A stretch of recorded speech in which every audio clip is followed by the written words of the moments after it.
So today I want to talk about all the information that was brought forth between the last video I did of Dissidia Final Fantasy and the last month with all those character trailers. So let's get started with the article that was brought forth, and that actually showed off some interesting things. Showed off a couple of new areas, new battle arenas. Showed off one of the summons and an extra little um, addition. So the two new areas they showed off was the frozen tundra that was at the beginning of Final Fantasy VI, or when it was released here on the Super Nintendo in the US 3. That was shown off in the article, the frozen tundra that was outside of Narsh. And they also showed off Lake Brescia from Final Fantasy 13 post Chapter 1, which turned it into a crystal lake or an ice lake. The summon they actually showed off, though later on recently they actually had a better look for him, was Ramuh. Now, as far as Ramuh is concerned, he is the Thunder summon, so that is something great to look forward to seeing in game. And the last thing in the article was what I believe to be the game's story. Yes, from this article, it appears that the new one will have a story, just like the two before it. Although I could not find a translation for it at the time. I don't know if there was one, but if there was, I could not find it. Now let's move on to the character trailers all by themselves. First thing to note, well, two things to note, is that they at least improved on every character so far in some way. They also remastered the music, one of which I seriously believe that it was a techno remix. But let's move on to the characters by themselves. Shantado from 11. Her moveset got upgraded a bit because she got her giant doll form from number 14. Now, I don't know if she had that in 11, but I don't remember seeing that in the previous Dissidia games. Not offhand at most. If that was in the other two, I don't remember seeing it. The next thing is Tidus. First thing they brought Besaid Beach from Final Fantasy X along with him. So look out for all that beach funness. I don't know why I just said that, but whatever.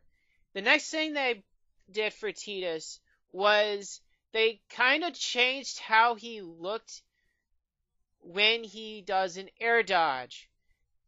And when I saw the trailer, it reminded me of if he was actually in a blitzball match, because the silhouettes behind him look almost water transparent, like they were just made out of water. I know in the first one, and I believe I remember in the second one, the only water animations they added to Tidus was if he threw or kicked the blitzball at his opponents. It would make the water splashing noise. Or I believe it did? Anyways, so next off is Zidane. Now, one thing to note is there has been a lack of EX cores, EX mode showings, or EX burst. So my guess, this game has no EX mode whatsoever. And they showed him off in his transform, which was basically Super Saiyan, or kind of like Super Saiyan from Final Fantasy, Dragon Ball. And it just had him just swap into it, and then I I think in the trailer they had him swap out of it, but it is something interesting to look at. Now, they did add a bit more to the Warrior of Light, and they both focus, well, a bit more. They had two spells, two abilities that were focused around his shield. Now, if it was in the other two, I don't know. I never saw it. Never bothered going, leveling them up to 99. But there was one that I believe had a reflect to it, and another one that was a straight up, I don't remember what it was, but it was two new abilities to him for his shield, and one of them for his sword. I'd have to go back to the video, but I forgot what it was. So for Lunith, or Onion Knight, as most people know him as, they actually gave him the ability to class change into both ninja and mage on the fly, which is rather nice touch in addition to him, because of the fact that I believe in the other two games you had to be in EX mode to be able to go into those class changes.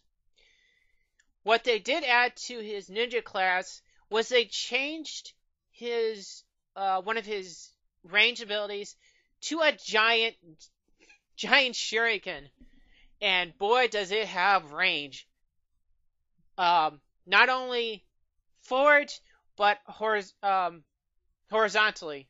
So if you can catch, my guess is if you can catch all three of the opposing enemies, well, fighters, in the one, that'll do quite a bit. So as far as his Sage form is concerned, my guess is they added multicast, but it could have been anything else. They did, I believe, change Cecil. They allowed him to go between both his Dark Knight and his Paladin job class in the middle of the fight. Now, I don't know if they did that in the first games. I don't remember if that was something they added into it. But yeah, it's nice. It's actually a real good move that they did.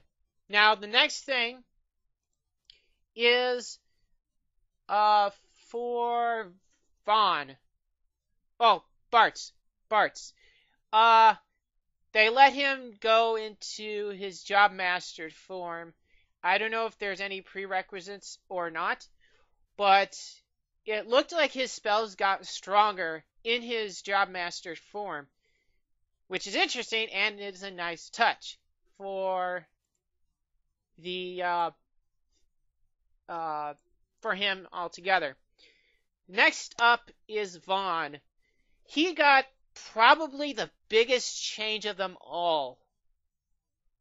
Vaughn's, some of his normal attacks, and, well, he actually got all his quickenings as what could be considered his normal attacks, since I've stated before, there has been a lack of EX cores altogether in the game. But yeah, he has all three of his quickenings, and he has a charge up ability, which I believe is to be used for the quickenings themselves. So, hooray! Squall got something very small. He got the draw ability, which I think might factor into him getting extra cast of the spells that he has. Or, I don't know. I forget exactly what. Well, I know in 8, draw ability lets you use cast, but will it be the same thing in this game or not? I don't know. They did change Cloud probably for the better because there was a distinct lack of, I wouldn't say uniqueness. I know it's Cloud, but now he has his limit breaks coupled into his normal attacks, which is what Nintendo did with Cloud and Smash. Though, well, actually, wow, now that I think about it, it's the exact same thing. Uh, so he has a charge for this limit break. He has his limit breaks as normal attacks, and his limit break charge when it's filled up. Yeah, that's exactly what they did with him in Smash. Oh, jeez. Oh, jeez. So, Lightning got an upgrade too. She got multicast. Just like in 13, she can cast 3 or more. Well, from the trailer they showed off, she used fire 3 times right off the bat, and they just stood there until the third one was cast, and they all 3 went towards the enemy, which is good. And they also put in the paradigm shift. Now, if you didn't actually notice it in the trailer, when during her air dash, you can slightly tell there is a small base around her that very, very briefly shows up. That is the paradigm shift from 13. And the last thing I noticed on her was they added Zantetsuken as what I believe to be one of her HP attacks. I know it was normal. No, wait, that is normal. That wasn't new. Never mind. And then for Terra, like I mentioned with Zidane, with there being no EX mode shown off at all, she gets to go into her Esper form. How fun. And right now that is all that's been shown.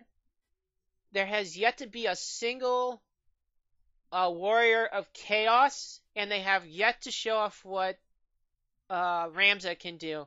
And boy, geez, I need some water. Ugh. Anyways, till the next video for Dissidia Final Fantasy comes out, either through Square Enix's Japanese account or branch, or through articles, this will be it for right now. So, till next discussion of this fantastically well-looking game, that when it comes out, I will probably be glued to it for at least a month. Goodbye.